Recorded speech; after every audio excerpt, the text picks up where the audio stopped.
Hello दोस्तों, मैं मोहन सिंह आपका स्वागत करता हूं आपके अपने यूट्यूब चैनल इतिश अकेडमी पर। दोस्तों, आज मैं लेकर आया हूं भारत का भूगोल, भारत की भौगोलिक स्थिति तथा उससे संबंधित तमाम जानकारी।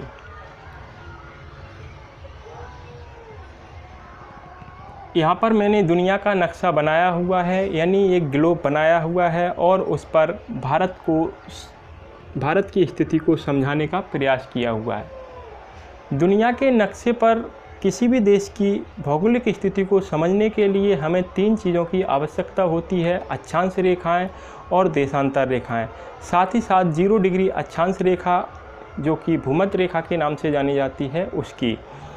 दोस्तों, ये रेखाएं काल्पनिक रेखाएं हैं, कोई यथार्थ रेखाएं नहीं हैं। मतलब इनको धरती पर खींचा नहीं गया है, ये सिर्फ कल्पना है, लेकिन इनके माध्यम से जो भी परिणाम निकाले जाते हैं वो पूर्णतः सिद्ध होते हैं। तो ये ग्लोब है दोस्तों, यहाँ पर मैंने ये बनाया हुआ है भारत का नक्शा।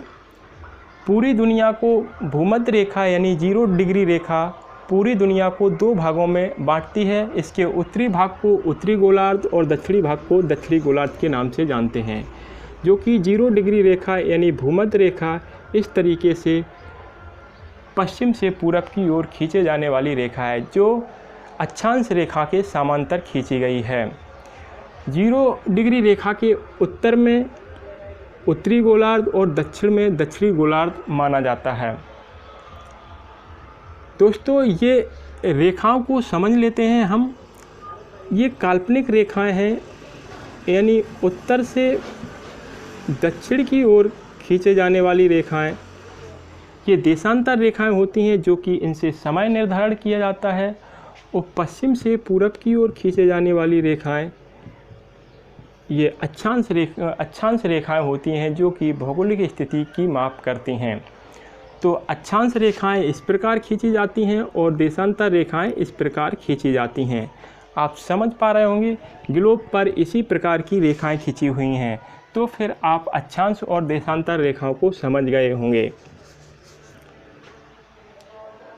दोस्तों, भूमध्य रेखा से 23.5 डिग्री उत्तर की ओर चलने पर एक और रेखा मिलती है, जिसे हम कर्क रेखा के नाम से जानते हैं, जो कि भारत के मध्य से गुजरती है। कर्क रेखा 0 डिग्री से उत्तर की ओर 23.5 डिग्री चलने पर जो रेखा खींची गई है, जो रेखा है, उसे हम कर्क रेखा के नाम से जानते हैं।